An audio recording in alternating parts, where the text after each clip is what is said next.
New CBS News polling shows Vice President Harris pulling ahead of former President Donald Trump among likely voters. Harris currently stands at 52% to Trump's 48%. And in battleground states, she stands at 51%, up from the 50-50 split last month. Now, the change comes as more voters have a positive view of the economy falling interest rates and gas prices. So joining me now with the very latest on both campaigns, our CBS News political correspondent, Huey-Burns, and campaign reporter Nidia Cavazos. All right, so ladies, let me start with you, Nidia.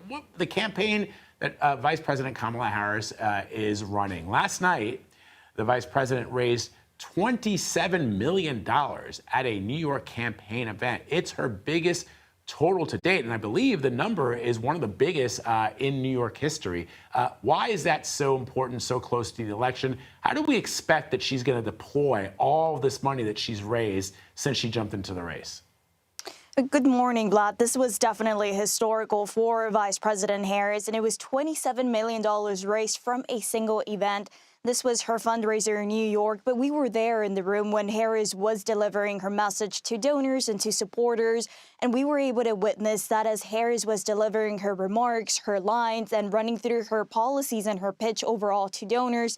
There was a lot of enthusiasm. So what this shows essentially translates into money, $27 million, but it shows that donors and voters continue to stand behind Harris and that her message is landing well. And in fact, this is what Harris told us after the fundraiser when we asked her for a response for what do you feel or what do you think about these $27 million? And she said that this to her shows that her message is landing to voters and that it shows that they also wanted change. And now we're going to continue to see, that this money is being put to use as she continues to campaign across battleground states. And it is what we're going to be seeing this week. She'll be campaigning in Pennsylvania. She'll also be in Arizona and Nevada at the end of this week.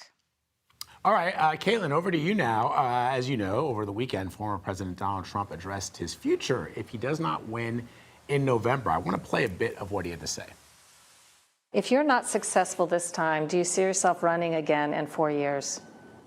No, I don't. No, I don't. I think that will be it. I don't see that at all. I think hopefully we're going to be successful.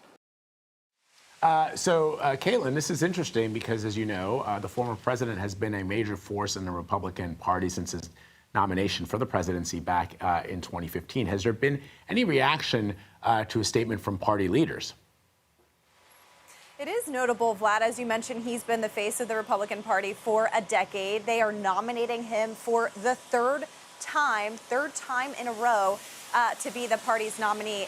He, of course, could always change his mind. But what was significant about that exchange to me, Vlad, was that Trump never entertains the possibility of losing this election. And he kind of took the premise of the question there. So that was significant to me. He obviously hasn't accepted the results of the last election, and even in that ABC News debate a couple of weeks ago, he was given the opportunity to and declined. And so this was a little bit of a different kind of tone that he took in that exchange that you just played there, this idea of entertaining any sort of possibility about not winning this election. I can tell you, though, on the ground here in Pennsylvania, this is a key battleground state. He is making 2 stops here. Our new polling that you just mentioned shows a neck-and-neck race here. The 2 candidates are tied. So really the focus is on really spending a lot of time in these battleground states with just about 6 weeks to go until Election Day. All right, Caitlin, Huey-Burns, Nidia Cavazos, thank you both. Appreciate it.